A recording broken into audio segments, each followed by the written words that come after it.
ഒരു സാധാരണക്കാരൻ സ്വന്തമായി കോടതികളിൽ കേസ് നടത്തുമ്പോൾ പ്രധാനമായി ശ്രദ്ധിക്കേണ്ട കാര്യങ്ങൾ എന്തൊക്കെയാണ്?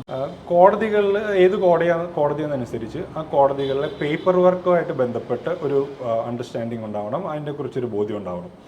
ഇപ്പോൾ പലതും ഓൺലൈൻ ഫയലിങ്സ് അടക്കം ഇൻട്രൊഡ്യൂസ് ചെയ്തിട്ടുണ്ട്. ഓൺലൈൻ ഫയലിങ്സ് ചെയ്താൽ അത് കൂടാതെ ഹാർഡ് കോപ്പിയൊക്കെ സബ്മിറ്റ് ചെയ്യണം. അപ്പോൾ അതിൻ്റെ ഫോർമാറ്റുകൾ അതും നമുക്ക് സെർച്ച് ചെയ്ത് ഓൺലൈനായിട്ട് കിട്ടും. അത് നമുക്ക് ഈ കോടതികളിൽ കേസ് വാദിച്ചിട്ടുള്ള നമ്മളെ ഹെൽപ്പ് ചെയ്യാൻ സാധ്യതയുള്ള വക്കീൽമാരുമായിട്ടോ അല്ലെങ്കിൽ മറ്റാളുകളിൽ നിന്ന് ആ ഫോർമാറ്റുകൾ ലഭിക്കും. കോടതികളുടെ ഓഫീസിൽ നിന്ന് അവർ നമുക്ക് ആ ഫോർമാറ്റുകൾ തരാൻ അവർക്ക് ബാധ്യതയുണ്ട്. ആ ഫോർമാറ്റുകളിൽ പ്രിൻ്റ് എടുത്തോ എഴുതിയോ നമുക്ക് പല പെറ്റീഷൻസ് സമർപ്പിക്കാനും മറുപടികൾ കൊടുക്കാനും തെളിവുകൾ സമർപ്പിക്കാനും ഒക്കെ സാധിക്കും. അപ്പോൾ കോടതി വ്യവഹാരങ്ങളുടെ ഇടയിൽ ഉപയോഗിക്കേണ്ട പേപ്പർ വർക്കിൻ്റെ ഫോർമാറ്റുകളെ കുറിച്ചും നമുക്ക് അറിവുണ്ടായിരിക്കണം. നമ്മുടെ സംസാരത്തിനിടയിൽ നമ്മുടെ ഡിസ്ചാർജ് പെറ്റീഷനെ കുറിച്ച് പറഞ്ഞു, അതിനെക്കുറിച്ചൊന്ന് കൃത്യമായിട്ടൊന്ന് ജനങ്ങൾക്കൊരു അറിവ് നൽകാമോ? ഈ ഡിസ്ചാർജ് പെറ്റീഷൻ വളരെ പ്രധാനപ്പെട്ട ഒരു പ്രൊവിഷനാണ്. അനാവശ്യമായി കേസുകളിൽ നമ്മളെ ആരെങ്കിലും പെടുത്താൻ ശ്രമിക്കണം, അതിൽ നിന്ന് നിയമപരമായി പുറത്തു കടക്കാനുള്ള ഒരു ഇമ്പോർട്ടൻ്റ് ആയിട്ടുള്ള ഒരു ഇൻസ്ട്രുമെൻ്റാണ് ഈ ഡിസ്ചാർജ് പെറ്റീഷൻ എന്ന് പറയുന്നത്. അത് പക്ഷേ വളരെ വിരളമായിട്ടാണ് ഉപയോഗിക്കുന്നതായിട്ട് കാണുന്നത്. അത് വളരെ വിരളമായിട്ട് ഉപയോഗിക്കുന്ന ഒരു സാഹചര്യം ഉള്ളത് പലപ്പോഴും പോലീസിൻ്റെ റിപ്പോർട്ട് അതേപടി മജിസ്ട്രേറ്റ് കോടതികൾ അംഗീകരിച്ചുകൊണ്ട് ഒരു വ്യക്തിക്കെതിരെ, പ്രതിയായിട്ട് ആരോപിക്കപ്പെടുന്ന വ്യക്തിക്കെതിരെ കുറ്റം ചാർത്തി വിചാരണ നടത്തുന്ന ഒരു സാഹചര്യം നമ്മുടെ കേരളത്തിലും ഇന്ത്യയിലുമുണ്ട്. അതുവഴി ധാരാളം കേസുകളാണ് അനാവശ്യമായിട്ട് കോടതിയിൽ നടക്കുന്നത്. അപ്പോൾ CRPC ഒരു പറയുന്ന CRPC അനുസരിച്ചാണ് നമ്മുടെ ക്രിമിനൽ കോടതികളിൽ കേസുകൾ നടക്കുന്നത്. ആ CRPC അനുസരിച്ച് കേസുകൾ നടക്കുമ്പോൾ പോലീസ് ചെയ്യുന്നത്, ഇപ്പോൾ ഒരു ടിപ്പിക്കൽ കേസിൽ പോലീസ് ഒരു FIR ഇടുന്നു. FIR ഇട്ടതിന് ശേഷം FIR കോടതിയിൽ സമർപ്പിക്കുന്നു. അതിനുശേഷം കോടതി കേസ് അന്വേഷിക്കുന്നു. കേസ് അന്വേഷിച്ച് ചാർജ് ഷീറ്റ് അന്വേഷണം കഴിഞ്ഞ് ചിലപ്പോൾ 1-2 ചാർജ് ഷീറ്റൊക്കെ ഉണ്ടാവും. അതിനുശേഷം ഒരു ഫൈനൽ റിപ്പോർട്ട് കോടതിയിൽ സമർപ്പിക്കുന്നു. ഈ ഫൈനൽ റിപ്പോർട്ട് കിട്ടിയതിന് ശേഷം കേസ് CC ആകുന്നു. ഇപ്പോൾ മജിസ്ട്രേറ്റ് കോടതിയിലാണെങ്കിൽ, ജുഡീഷ്യൽ ഫസ്റ്റ് ക്ലാസ് മജിസ്ട്രേറ്റ് കോടതിയിലാണെങ്കിൽ കേസ് CC ആയിട്ട് നിങ്ങൾക്ക് കോടതിയിൽ നിന്ന് സമൻസ് വരുമ്പോൾ നിങ്ങൾ കോടതിയിൽ ഹാജരായി നിങ്ങൾ ജാമ്യം എടുക്കുന്നു. നിങ്ങൾ കോടതിയിൽ ഹാജരായി നിങ്ങൾ ജാമ്യം എടുക്കുമ്പോൾ കോടതി നിങ്ങൾക്ക് അക്യൂസ്ഡ് കോപ്പി എന്ന് പറഞ്ഞുകൊണ്ട് കോടതിയിൽ ഈ പോലീസ് സമർപ്പിച്ചിരിക്കുന്ന റിപ്പോർട്ടിൻ്റെ പകർപ്പ് തരുന്നു. ആ പകർപ്പിൽ പോലീസ് നിങ്ങൾക്കെതിരെ ആരോപിക്കുന്ന കുറ്റകൃത്യങ്ങളുടെ വകുപ്പുകൾ ഏതാണ്, നിങ്ങൾക്കെതിരെ പോലീസിൻ്റെ സാക്ഷിമൊഴികൾ, മറ്റ് വിവരങ്ങളൊക്കെ സമർപ്പിച്ചിട്ടുണ്ടാകും കോടതിയിൽ. അതിൻ്റെ പകർപ്പ് നിങ്ങൾക്ക് തരുന്നു. അപ്പോൾ മജിസ്ട്രേറ്റ് ഇനി ചെയ്യേണ്ടത്, അപ്പോൾ CRPCയിലെ സെക്ഷൻ 238 പ്രകാരമാണ് നിങ്ങൾക്ക് ഈ കോപ്പികളൊക്കെ തന്നിട്ടുണ്ട് എന്ന് മജിസ്ട്രേറ്റ് ഉറപ്പുവരുത്തുന്നത്. അങ്ങനെ നിങ്ങൾ കോപ്പി വാങ്ങിച്ചു കഴിഞ്ഞാൽ പിന്നെ CRPC 240 പ്രകാരമാണ് നിങ്ങൾക്കെതിരെ കുറ്റം ഫ്രെയിം ചെയ്യാന്ന് പറയും. ഫ്രെയിമിംഗ് ഓഫ് ചാർജസ് എന്നാണ് CRPCയിൽ പറയുന്നത്, കുറ്റം ചുമത്തുന്നത്. അപ്പോൾ നിങ്ങളെ കുറ്റം ചുമത്തിയിട്ട് നിങ്ങളോട് ചോദിക്കും കുറ്റം ചെയ്തിട്ടുണ്ടോ ഇല്ലേ എന്നുള്ളത്. അപ്പോൾ നിങ്ങൾ കുറ്റം ചെയ്തിട്ടില്ല എന്ന് പറയുമ്പോഴാണ് വിസ്താരത്തിലേക്ക് കടക്കുന്നത്. അപ്പോൾ CRPCയിലെ ഈ 240 മുമ്പ് 239 എന്ന് പറഞ്ഞ ഒരു വകുപ്പുണ്ട്. ആ വകുപ്പാണ് ഈ ഡിസ്ചാർജ് പെറ്റീഷൻ ഉപയോഗിക്കുന്ന വകുപ്പ്. അപ്പോൾ CRPC 239 പ്രകാരം മജിസ്ട്രേറ്റ് കോടതികളുടെ ഉത്തരവാദിത്വമാണ് ഈ പോലീസ് സമർപ്പിച്ചിട്ടുള്ള കുറ്റപത്രം പരിശോധിച്ചുകൊണ്ടും 238 പ്രകാരം ആ കുറ്റപത്രത്തിൻ്റെ പകർപ്പ് പ്രതിയായിട്ട് വരുന്ന ആളുകൾക്ക് നൽകിയതിനു ശേഷം അയാൾക്ക് പറയാനുള്ളതും കൂടി കേട്ടുകൊണ്ട് ഈ കുറ്റം ചാർത്തുന്നതിന് മുമ്പ്, അതായത് ചാർജ് ഫ്രെയിം ചെയ്യുന്നതിന് മുമ്പ് ആ കുറ്റം നിലനിൽക്കുമോ എന്നുള്ള ഒരു കാര്യം. അതായത് പലപ്പോഴും പോലീസ് പ്രത്യേകിച്ച് കള്ളക്കേസുകൾ എടുക്കുമ്പോൾ ആ കേസുകളിൽ ഈ ആരോപണത്തിൽ പോലും മതിയായ മെറ്റീരിയൽസ് ഉണ്ടാവില്ല. അതായത് ഒരു IPCയിലെ ഒരു ഒഫൻസുമായിട്ട് ബന്ധപ്പെട്ട് മിനിമം പോലീസ് ചെയ്യേണ്ട കാര്യങ്ങൾ പോലും പോലീസിന് കോടതികളിൽ സമർപ്പിക്കാനായിട്ട് സാധിക്കില്ല.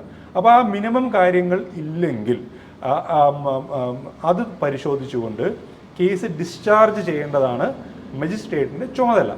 പൊതുവെ സോമോട്ടോ മജിസ്ട്രേറ്റുമാർ വളരെ കുറച്ച് കേസുകളിൽ മാത്രമാണ് ഈ 239 CRPC 239 വകുപ്പ് പ്രകാരം പോലീസിൻ്റെ ഫൈനൽ റിപ്പോർട്ട് പരിശോധിച്ചുകൊണ്ട് കേസ് ചുമത്താതെ ഡിസ്ചാർജ് ചെയ്ത് കളയുന്നത്.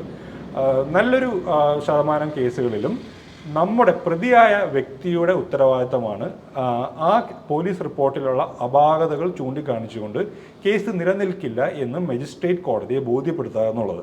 അപ്പോൾ അതിനുവേണ്ടി നമ്മൾ പ്രതി ചേർക്കപ്പെട്ട ഒരു കേസ് കോടതിയിൽ വന്ന് നമ്മൾ കോടതിയിൽ നിന്ന് ജാമ്യം എടുക്കുകയും അക്യൂസ്ഡ് കോപ്പി എന്നുള്ള രേഖ നമുക്ക് കിട്ടിയതിന് ശേഷം നമ്മൾ കോടതിയിൽ ഡിസ്ചാർജ് പെറ്റീഷൻ ഫയൽ ചെയ്യണം. കൃത്യം കാരണങ്ങൾ കാണിച്ചുകൊണ്ട് ഇന്ന കാരണങ്ങളാൽ ഈ കേസ് നിലനിൽക്കുന്നതല്ല, ഈ കേസിൽ ചാർജ് ഫ്രെയിം ചെയ്യാൻ പറ്റില്ല എന്ന് പറഞ്ഞു കൊടുക്കുന്ന പെറ്റീഷനെയാണ് CRPC 239 പ്രകാരമുള്ള പെറ്റീഷനെയാണ് ഡിസ്ചാർജ് പെറ്റീഷൻ എന്ന് പറയുന്നത്. ഓക്കെ, സാധാരണ പോലീസുകാർക്ക് നമുക്കെതിരെ കള്ളക്കേസൊക്കെ എടുക്കുകയാണെങ്കിൽ ഈ ഒരു സെക്ഷൻ നമുക്ക് CRPCയുടെ ഈ ഒരു സെക്ഷൻ നമുക്ക് ഉപയോഗിക്കും, അതിനകത്ത് നമുക്കൊരു റിലീഫ് കിട്ടാൻ ചാൻസ് ഉണ്ട് അല്ലേ? റിലീഫ് കിട്ടാൻ നല്ലൊരു ശതമാനം, പ്രത്യേകിച്ച് കള്ളക്കേസുകളാകുമ്പോൾ പോലീസ് കള്ളക്കേസുകൾ എടുക്കുമ്പോൾ അതിനകത്തുണ്ടാകുന്ന സ്വാഭാവികമായിട്ടുണ്ടാകുന്ന പിഴവുകൾ നമുക്കറിയാം. ഏതൊരു കള്ളനും പല തെളിവുകളും അവശേഷിപ്പിക്കും എന്ന് പറയുന്ന പോലെ തന്നെ കളവ് കാണിക്കുമ്പോൾ, പോലീസ് കളവ് കാണിക്കുമ്പോൾ തീർച്ചയായിട്ടും അങ്ങനെ ഒരു അന്വേഷണ റിപ്പോർട്ടിൽ പല അപാകതകൾ സ്വാഭാവികമായിട്ടും ഉണ്ടാകും. ആ അപാകതകൾ ഉണ്ടാകും എന്നുള്ളത് ഞാൻ പറയാൻ കാരണം IPCയുടെയും CRPCയുടെയും എവിഡൻസ് ആക്ടിലെയും ഒക്കെ നിർമ്മിതിയിൽ, അതിൻ്റെ ഡ്രാഫ്റ്റിങ്ങിൽ അത് ആ ഒരു സൗകര്യങ്ങൾ അതിനകത്ത് ചെയ്തു വെച്ചിട്ടുണ്ട്. അതായത് അനാവശ്യമായ കള്ളക്കേസുകൾ അനീതി ആയതുകൊണ്ട് തന്നെ ആ അനീതി നടക്കുമ്പോൾ അത് പിടിക്കപ്പെടാനുള്ള സംഭവങ്ങളൊക്കെ ഈ അതിനകത്തുണ്ട്. അപ്പോൾ കള്ളക്കേസ് എടുക്കുമ്പോൾ കള്ളക്കേസുകൾ പിടിക്കാനായിട്ട് ഭയങ്കര എളുപ്പമാണ്. അത് കള്ളക്കേസുകൾ പല ഘട്ടങ്ങളിൽ പിടിക്കാം. പലപ്പോഴും നമ്മളുടെ കോടതികൾ സംഭവിക്കുന്നത് കള്ളക്കേസുകൾ വിചാരണ വേളയിലാണ് പിടിക്കപ്പെടുന്നത്. പക്ഷേ വിചാരണ എന്ന് പറയുന്നത് കാലതാമസം എടുക്കുന്ന കാര്യമാണ്. നമുക്കറിയാം 2, 3, 5 ചിലപ്പോൾ 10 വർഷം വരെ വിചാരണ കഴിഞ്ഞിട്ടായിരിക്കും വെറുതെ വിട്ടു എന്ന് കോടതി പറയുന്നത്. പക്ഷേ പല കേസുകളിലും, നല്ലൊരു ശതമാനം കേസുകളും വിചാരണയ്ക്ക് മുമ്പ് തന്നെ ഈ കേസ് വിചാരണ ചെയ്താൽ ആരെയും ശിക്ഷിക്കാൻ പറ്റില്ല എന്ന് വ്യക്തമായ ഒരു സാഹചര്യം ഉണ്ടാവും. അതായത് പോലീസിന്റെ ഫൈനൽ റിപ്പോർട്ട് വായിച്ചു നോക്കിക്കഴിഞ്ഞിട്ടുണ്ടെങ്കിൽ അത് IPCയിലെ ഒരു കേസ് ഫ്രെയിം ചെയ്യുന്നതിന്റെ ഓരോ ഒഫൻസുമായിട്ട് ബന്ധപ്പെട്ട പ്രീ റെക്വസിറ്റ്സ് എടുത്ത് നോക്കുമ്പോഴും CRPC പറയുന്ന പല കാര്യങ്ങൾ എടുത്ത് നോക്കുമ്പോഴൊക്കെ യാതൊരു കാരണവശാലും നിലനിൽക്കാത്ത ഒരു കേസ് എന്നുള്ള ഇത് വ്യക്തമാവുന്നത് കൊണ്ട് ആ ഘട്ടത്തിൽ തന്നെ കേസ് റദ്ദാക്കുന്ന ഒരു സാഹചര്യമാണ് ഈ ഡിസ്ചാർജ് എന്ന് പറയുന്നത്. അങ്ങനെ കള്ളക്കേസുകൾ നല്ലൊരു ശതമാനം ഈ ഡിസ്ചാർജ് സ്റ്റേജിൽ തന്നെ 239 പ്രയോഗിച്ചു കഴിഞ്ഞാൽ ഇല്ലാണ്ടാവും. ബഹുമാനപ്പെട്ട സുപ്രീം കോടതിയുടെ ഒരു ജഡ്ജ്മെന്റ് തന്നെയുണ്ട്. മജിസ്ട്രേറ്റുമാർ, ജുഡീഷ്യൽ ഫസ്റ്റ് ക്ലാസ് മജിസ്ട്രേറ്റുമാർ CRPC 239 240 ഒരുമിച്ച് വായിക്കണമെന്ന് സുപ്രീം കോടതി പറഞ്ഞിട്ടുണ്ട്. അത് 239 സ്കിപ്പ് ചെയ്തിട്ടാണ് മജിസ്ട്രേറ്റ് കോടതികൾ പലപ്പോഴും 240 കടക്കുന്നത്, അതായത് ചാർജ് ഫ്രെയിം ചെയ്യുന്നത്. ചാർജ് ഫ്രെയിം ചെയ്യുന്നതിന് മുമ്പ് മജിസ്ട്രേറ്റിന്റെ ജോലിയാണ് പ്രതിയായിട്ടുള്ള ആള് 239 പെറ്റീഷൻ ഫയൽ ചെയ്താലും ചെയ്തില്ലെങ്കിലും 239 പ്രകാരമുള്ള ഡിസ്ചാർജ് ചെയ്യാൻ പറ്റുന്ന കേസാണോ എന്ന് പരിശോധിക്കാൻ മജിസ്ട്രേറ്റിന് ഉത്തരവാദിത്തമുണ്ട്. അത് CRPCയിൽ വ്യക്തമാണ്. അത് സുപ്രീം കോടതി അസംഖ്യമായി വീണ്ടും പറഞ്ഞിട്ടുണ്ട്. പക്ഷെ അതിവിടെ നടക്കാറില്ലാത്തത് കൊണ്ട് തന്നെ ധാരാളം കള്ളക്കേസുകൾ കേരളത്തിൽ, നമുക്കിപ്പോൾ കേരളത്തിൻ്റെ കാര്യം എനിക്ക് കൃത്യമായിട്ട് പറയാൻ പറ്റും, കേരളത്തിലെ കോടതികളിൽ ധാരാളം കള്ളക്കേസുകൾ കെട്ടിക്കിടക്കുന്നുണ്ട്. വിചാരണ ഒരിടത്തും എത്തില്ല എന്ന് ഓബ്വിയസ് ആയിട്ടുള്ള കേസുകൾ കെട്ടിക്കിടക്കുന്നുണ്ട്. അത് പോലീസ് കള്ളക്കേസ് എടുക്കുന്നതുകൊണ്ട് മാത്രമല്ല, മജിസ്ട്രേറ്റ് കോടതികൾ അവരുടെ ഉത്തരവാദിത്വം CRPC 239 പ്രകാരമുള്ള ഉത്തരവാദിത്വം ചെയ്യാത്തത് കൊണ്ട് തന്നെയാണ്. താങ്കൾക്കെതിരെ ഇത്തരം പോലീസുകൾ കള്ളക്കേസ് എടുത്തിട്ടുണ്ടോ? താങ്കൾ നിയമ പോരാട്ടം നടത്തിയിട്ടുണ്ടോ? എന്താണ് അതിനെക്കുറിച്ച് എന്തെങ്കിലും പറയാനുണ്ടോ? ഇതുപോലെ പല കേസുകളിലും എനിക്കെതിരെ പല കേസുകൾ V4 കൊച്ചി രൂപീകരിച്ചതിന് ശേഷം കേസുകളുടെ എണ്ണം കൂടി വന്നപ്പോൾ ഞാൻ നിയമത്തെക്കുറിച്ച് പഠിച്ചപ്പോഴാണ് ഇത്തരം കാര്യങ്ങളൊക്കെ എൻ്റെ ശ്രദ്ധയിൽപ്പെടുന്നത്. പൊതുവെ നമ്മൾ I am very sorry to say this, നമ്മൾ നല്ലൊരു ശതമാനം വക്കീൽമാരുടെ അടുത്ത് പോയാലും ഇങ്ങനൊരു പ്രൊവിഷനെ കുറിച്ച് അവർ നമ്മളെ ബോധവൽക്കരിക്കുകയോ അത്തരം സ്റ്റെപ്പുകളിലേക്ക് കടക്കാനായിട്ട് വക്കീൽമാർക്ക് മടിയുണ്ട്. ഈവൻ ഞാൻ ഡിസ്ചാർജ് പെറ്റീഷനുമായിട്ട് മുന്നോട്ട് പോകുമ്പോൾ ഫൈൻ അടച്ച് തീർത്തൂടെ എന്ന് മജിസ്ട്രേറ്റ് വരെ ചോദിക്കുന്ന സാഹചര്യങ്ങൾ ഉണ്ടായിട്ടുണ്ട്. അപ്പോൾ ഡിസ്ചാർജ് പെറ്റീഷനുമായിട്ട് മൂവ് ചെയ്ത് കേസുകൾ ഡിസ്ചാർജ് ചെയ്ത ഉദാഹരണങ്ങൾ എനിക്ക് തന്നെ കൃത്യമായിട്ട് പറയാൻ സാധിക്കും. ചില കേസുകൾ പൂർണ്ണമായിട്ട് ഡിസ്ചാർജ് ചെയ്ത് പോയിട്ടുണ്ട്.